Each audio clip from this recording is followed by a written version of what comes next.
Perencanaan tenaga kerja atau manpower planning adalah proses memperkirakan jumlah optimal orang yang diperlukan untuk menyelesaikan suatu proyek, tugas atau tujuan dalam waktu tertentu. Perencanaan tenaga kerja mencakup parameter seperti jumlah personil, berbagai jenis keterampilan, jangka waktu, dan lain-lain. Ini adalah proses berkesinambungan untuk memastikan bahwa bisnis memiliki sumber daya yang dioptimalkan dengan mempertimbangkan proyek mendatang. Perencanaan SDM pada dasarnya dibutuhkan ketika perencanaan bisnis sebagai implementasi visi dan misi perusahaan telah ditetapkan. Visi perusahaan sebagai pemandu arah sebuah bisnis, kemana akan menuju dan dengan strategi apa bisnis tersebut akan dijalankan. Berawal dari strategi bisnis tersebut, kemudian strategi perencanaan SDM apa yang akan dipilih. Strategi SDM yang dipilih dan ditetapkan sangat menentukan kebutuhan SDM seperti apa yang akan diinginkan, baik secara kuantitas maupun kualitas. Tujuan dilakukannya perencanaan SDM adalah untuk memastikan kesesuaian antara tenaga kerja dan pekerjaan, baik dari segi jumlah maupun kualitas yang dibutuhkan. Proses ini didasari oleh supply dan demand dalam konteks SDM perusahaan. Proses perencanaan tenaga kerja.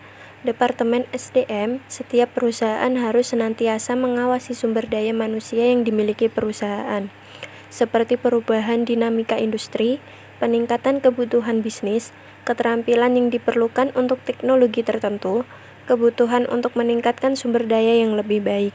Tentunya butuh proses dan langkah-langkah untuk melakukan perencanaan tenaga kerja atau manpower planning yang dijabarkan pada 4 proses berikut. 1. Memahami tenaga kerja yang ada. Departemen SDM harus benar-benar memahami tenaga kerja yang tersedia di perusahaan. Mereka harus memeriksa latar belakang, keahlian, kualifikasi, dan lain-lain, sehingga Departemen SDM memiliki pilihan yang baik terkait dengan pool of talent yang dimiliki perusahaan. 2. Perencanaan masa depan. Adanya perubahan konstan dalam persyaratan bisnis. Perusahaan harus memahami tren masa depan dan jenis karyawan mana yang paling cocok untuk organisasi.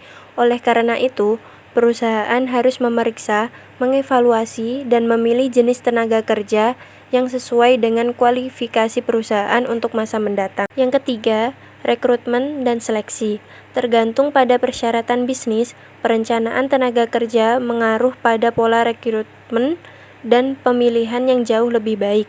Hal ini sepenuhnya tergantung pada rencana dan persyaratan yang dibuat.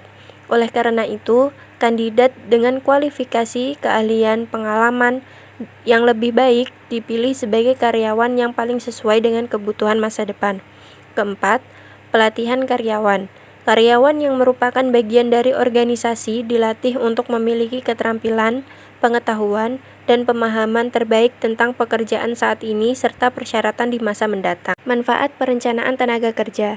Banyak sekali berbagai manfaat yang bisa didapatkan oleh internal organisasi perusahaan ketika sudah memiliki sistem perencanaan tenaga kerja atau human resource planning yang baik. Beberapa di antaranya adalah sebagai berikut. 1. Dapat menentukan kualitas dan kuantitas dari para karyawan yang nantinya dipersiapkan akan mengisi jabatan tertentu dalam internal organisasi perusahaan. 2. Menjamin tetap tersedianya karyawan di masa sekarang dan juga untuk masa yang akan datang, sehingga tidak sampai terjadi kekurangan atau bahkan sampai kelebihan karyawan. 3. Menghindari terjadinya mismanagement dan adanya tumpang tindih dalam hal pelaksanaan masing-masing tugas. 4. Lebih mempermudah dalam hal jalur koordinasi, integrasi, dan juga sinkronisasi dalam hal pelaksanaan tugas-tugas dari para karyawan, sehingga tingkat produktivitas kerja bisa menjadi semakin meningkat. 5. Sebagai salah satu pedoman dalam hal menetapkan program ketenaga kerjaan. 6. Sebagai dasar acuan dalam hal menilai kinerja dari para karyawan. 7. Sebagai tahapan dalam hal perencanaan tenaga kerja atau human resource planning. Meramalkan kebutuhan jumlah tenaga kerja. Dalam meramalkan kebutuhan tenaga kerja, perlu dilakukan suatu proses atau tahap-tahap yang benar. Berikut ini merupakan proses atau tahap-tahap meramalkan jumlah kebutuhan tenaga kerja sekarang dan di masa yang akan datang.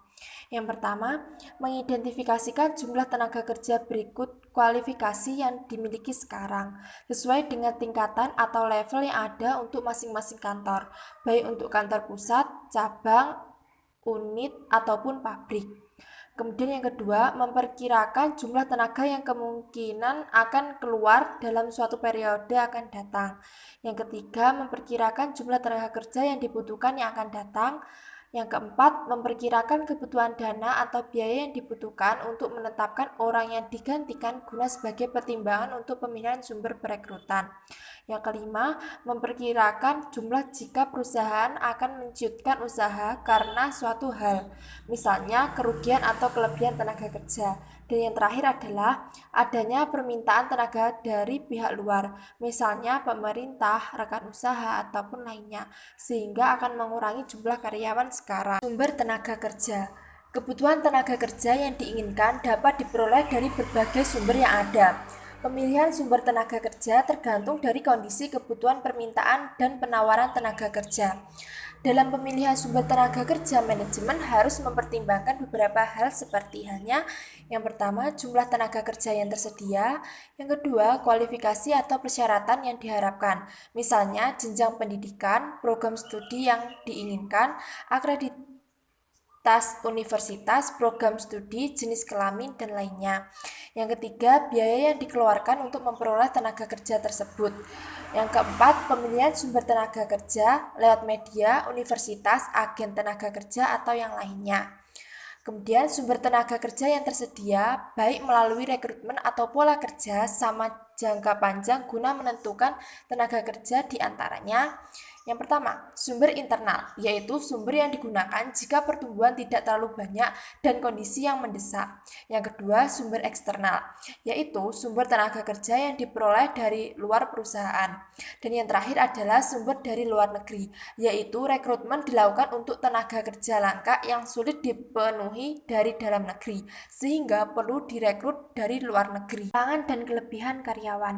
Kekurangan karyawan biasanya disebabkan oleh berbagai faktor, baik dari dalam perusahaan maupun dari luar perusahaan. Adapun pengaruh kekurangan karyawan disebabkan oleh yang pertama, permintaan berhenti sendiri, yang kedua, keluar karena diberhentikan, yang ketiga, keluar karena pensiun, yang keempat, pembukaan cabang atau unit usaha baru, yang kelima, adanya penambahan kapasitas produksi, yang keenam, salah dalam melakukan perhitungan kebutuhan karyawan, dan yang ketujuh, perubahan kondisi lingkungan. Kekurangan karyawan ini jika tidak segera diantisipasi maka akan mengganggu operasi perusahaan. Oleh karena itu, pihak manajemen harus segera mengisi kekosongan tersebut sesegera mungkin.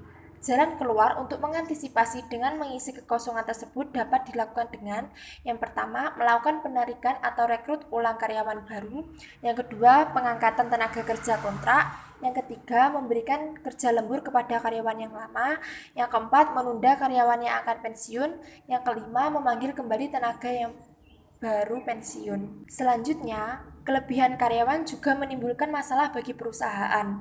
Kelebihan karyawan akan menjadi beban bagi perusahaan, terutama dalam hal pemberian gaji ataupun kompensasi lainnya. Dalam praktiknya, kelebihan karyawan dapat disebabkan banyak faktor, antara lain, yang pertama, terjadinya perubahan teknologi, yang kedua, terjadinya penutupan salah satu unit atau bagian atau pabrik, yang ketiga, salah dalam melakukan rekrutmen dan seleksi. Untuk mengatasi kelebihan karyawan tersebut, maka perlu dilakukan dengan cara sebagai berikut. Yang pertama, menawarkan pensiun dipercepat atau dini. Yang kedua, membuka cabang atau unit baru. Yang ketiga, menawarkan atau menempatkan ke perusahaan lain. Yang keempat, melakukan rasionalisasi atau pemutusan hubungan kerja. Yang kelima, dirumahkan sementara waktu. Yang keenam, melakukan pemotongan gaji. Yang ketujuh, meniadakan kerja lembur. Dan yang terakhir adalah meniadakan bonus dan intensif. Faktor-faktor yang mempengaruhi perencanaan SDM. Dalam praktiknya, perencanaan sumber daya manusia dapat dipengaruhi oleh berbagai hal. Oleh karena itu, dalam menyusun perencanaan sumber daya manusia, yang ditugaskan untuk menyusun perencanaan sumber daya manusia harus benar-benar memperhatikan faktor-faktor yang mempengaruhi tersebut, sehingga tidak terjadi lagi kekurangan dan kelebihan karyawan. Berikut ini faktor-faktor yang dapat mempengaruhi perencanaan sumber daya manusia diantaranya sebagai berikut. Yang pertama adalah tenaga ahli. Maksudnya, orang-orang yang ditugaskan untuk melakukan penyusutan perencanaan sumber daya manusia. Yang kedua adalah alat atau metode yang digunakan. Maksudnya adalah penggunaan alat atau metode yang digunakan untuk memprediksi atau menghitung tenaga yang dibutuhkan. Yang ketiga, kondisi permintaan tenaga kerja. Artinya, ketiadaan tenaga kerja yang ada baik kuantitas, jenis, dan kualitasnya. Yang keempat, kondisi penawaran tenaga kerja. Artinya, jumlah tenaga kerja yang ditawarkan oleh pasar tenaga kerja, baik kuantitas, jenis, dan kualitasnya. Yang kelima, perubahan teknologi. Maksudnya adalah perubahan teknologi dari waktu ke waktu sangat mempengaruhi penyusutan perencanaan sumber daya manusia. Yang keenam, kondisi dan pertumbuhan perusahaan. Artinya, kondisi aktivitas perusahaan mengalami kemajuan atau pertumbuhan atau tidak. Misalnya, pertumbuhan laba, harta, ataupun penjualan.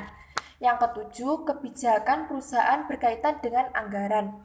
Maksudnya di sini adalah harus ada kebijakan perusahaan untuk menyediakan anggaran, baik jangka pendek maupun jangka panjang. Yang kedelapan adalah struktur organisasi. Maksudnya, perubahan struktur organisasi tentu akan mengubah perencanaan sumber daya manusia. Yang kesembilan, job analysis.